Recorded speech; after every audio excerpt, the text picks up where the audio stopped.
commencer par l'histoire de l'humanité, il est important de parler de la création de notre monde. Au début, il y avait Allah Azza wa Jal, et il n'y avait rien d'autre que lui. La première chose créée par Allah est le trône. Après un certain temps, il créa la plume. Ainsi la plume parla. Allah Azza wa Jal dit, écris. La plume lui répondit, que dois-je écrire ô Seigneur? Allah lui dit, écris ce qu'il y a et ce qu'il y aura jusqu'à l'heure suprême. Écris toutes choses.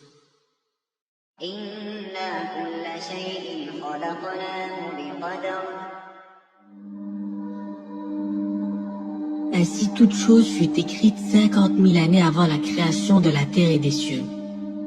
Après ces 50 000 années, Allah a permis de créer les 7 cieux et les terres, les montagnes, les fleuves et tout ce qui s'y trouve. Allah créa les cieux et la terre en 6 jours. Après tout cela, il créa des créatures sur terre nommées djinns.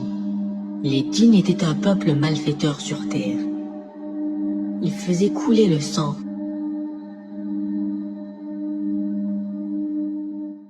Et semer la destruction.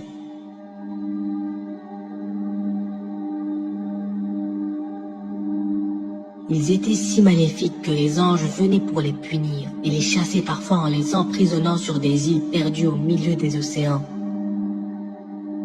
Après les djinns, Allah a permis de créer une nouvelle créature. وَإِذْ قَالَ رَبُّكَ لِلْمَلَائِكَةِ إِنِّي جَاعِلٌ فِي الْأَرْضِ خَلِيفَةً.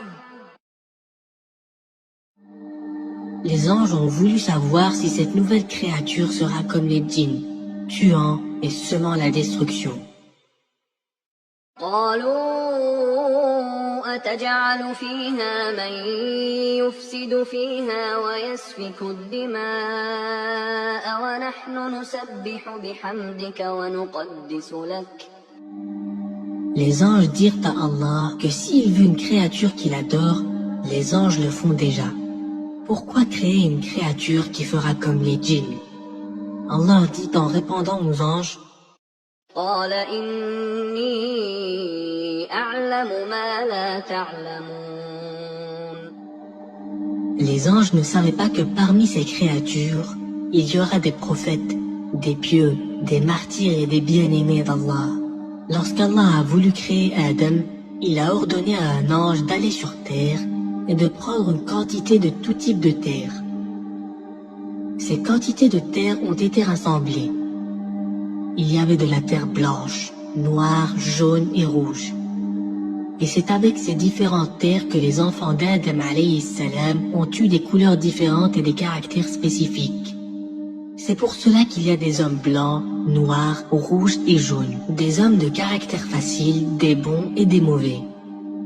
Adam alayhi salam fut créé de terre un vendredi.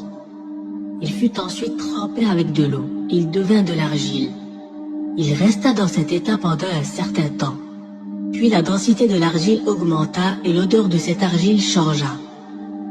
Puis après une certaine durée, il devint comme une poterie vide de l'intérieur. C'est comme ça qu'Adam alayhi salam fut créé, et il resta pendant un temps dans cet état. وَلَقَدْ خَلَقْنَا الْإِنسَانَ مِنْ سُلَالَةٍ مِنْ طِينٍ. Cette terre sur laquelle nous marchons est l'origine de la création humaine. Allah a dit, وَإِذْ قَالَ رَبُّكَ لِلْمَلَائِكَةِ إِنِّي خَالِقٌ بَشَرًا مِّن صَلْصَالٍ مِّنْ حَمَإٍ مَّسْنُونٍ فَإِذَا سَوَّيْتُهُ وَنَفَخْتُ فِيهِ مِنْ رُوحِي فَقَعُوا لَهُ سَاجِدِينَ. Les anges l'observaient et s'inquiétaient. Qu'est-ce que cette créature? Et comment sera-t-il? Même Iblis tournait autour d'Adam alayhi salam et entrait à l'intérieur de son corps et en sortait en le regardant avec peur. En réalité, il l'enviait, tout en disant aux anges, « Ne vous inquiétez pas, il est vide, et notre Seigneur n'est pas vide. Si on me permet de l'attaquer, je l'exterminerai. » Iblis est en train de défier Adam alayhi salam, et les anges attendent. Allah a ordonné de se prosterner pour Adam alayhi salam lorsqu'il lui insufflera le souffle. Comment Allah lui insufflera-t-il le souffle? Et que lui arrivera-t-il après?